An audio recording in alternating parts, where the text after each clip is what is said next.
అందరికీ నమస్కారం. నా పేరు శీలం వెంకటేశ్వర్లు, బీసీ నవచైతన్య వేదిక వ్యవస్థాపక అధ్యక్షుడిని, జాతీయ చేతివృత్తుల ఐక్య వేదిక పార్టీకి రాష్ట్ర అధ్యక్షుడిని. ముఖ్యంగా ఈరోజు ఈ ప్రెస్ మీట్ పెట్టడానికి కారణం ఏంటంటే, కేంద్ర ప్రభుత్వం 133% మహిళలకు రిజర్వేషన్లు కల్పించడానికి ముందుకొచ్చింది. సంతోషం. రెండవది, బీసీలకు కూడా రిజర్వేషన్లు కావాలని దశాబ్దాలుగా పోరాడుతున్నాయి మా బీసీ సంఘాలు, అనేక సంఘాలు. ఆ విషయం కూడా క్లారిటీ ఇవ్వాలని కోరుతున్నాం. మూడవది, రాష్ట్ర వ్యాప్తంగా ఉన్న అసెంబ్లీ స్థానాలు, పార్లమెంటు స్థానాలను కూడా పెంచుతున్నామని ఒక ప్రకటన చేసింది. అలాగే మున్సిపాలిటీల్లో కూడా కౌన్సిలర్ స్థానాలను పెంచుతున్నామని ఒక ప్రకటన నిన్న పేపర్కి ఇచ్చారు, ప్రభుత్వం ప్రకటన చేసింది. నేనేమంటున్నానంటే, బీసీలకు రిజర్వేషన్లు 50% కల్పిస్తామని చంద్రబాబు గారే హామీ ఇచ్చారు గతంలో, అది చేయమంటున్నాం. ఒకటి, కేంద్ర ప్రభుత్వానికి మేము విన్నవించేది ఏంటంటే, గత 10 నెలల క్రితమే ఈ ప్రకటన చేసింది కేంద్ర ప్రభుత్వం. ఎందుకనంటే, దేశంలో జనాభా లెక్కలు తేల్చకుండా మహిళలకు 33% రిజర్వేషన్లు కల్పిస్తామంటే కుదరదు.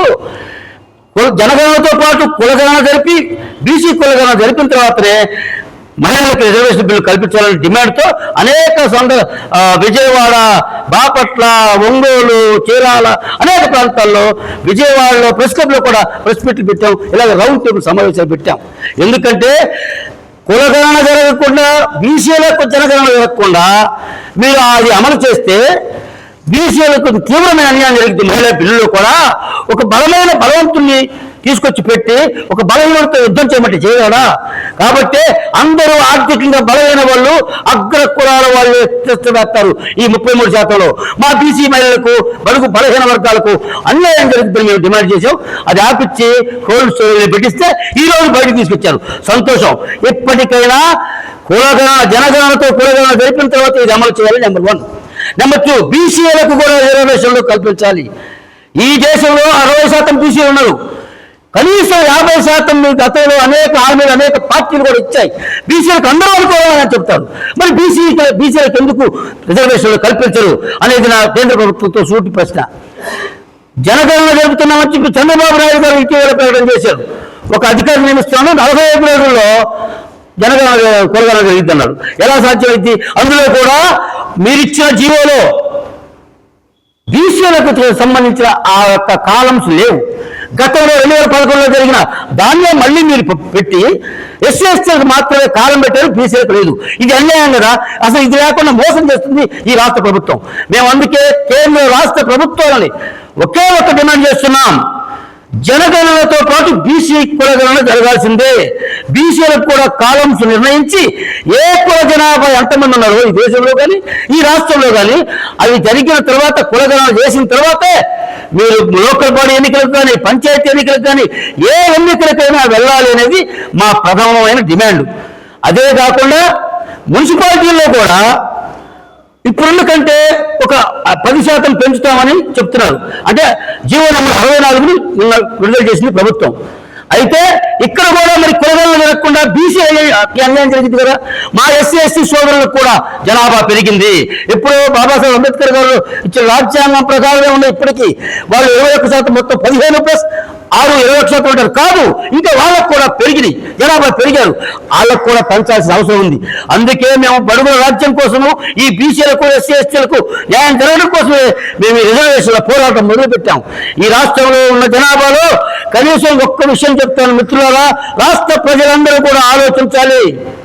ఈ రాష్ట్రంలో గత జగన్మోహన్ రెడ్డి గారు సచివాలయాలను ఏర్పాటు చేస్తున్న సమయంలో కులగణన చేశాడు, బీసీల జనగణన చేశాడు, సొంతంగా చేసి అట్టి పెట్టుకుని ఆయన కుర్చీ కింద పెట్టుకున్నాడు. అది ఇటీవల బయటకు వచ్చింది. ఈ రాష్ట్రంలో ముస్లిం సోదరులు ఉన్నది 7% జనాభా, కానీ వాళ్ళు అవుతుంది ప్రతి అసెంబ్లీ సెషన్కి 1, 2, 3 మాత్రమే.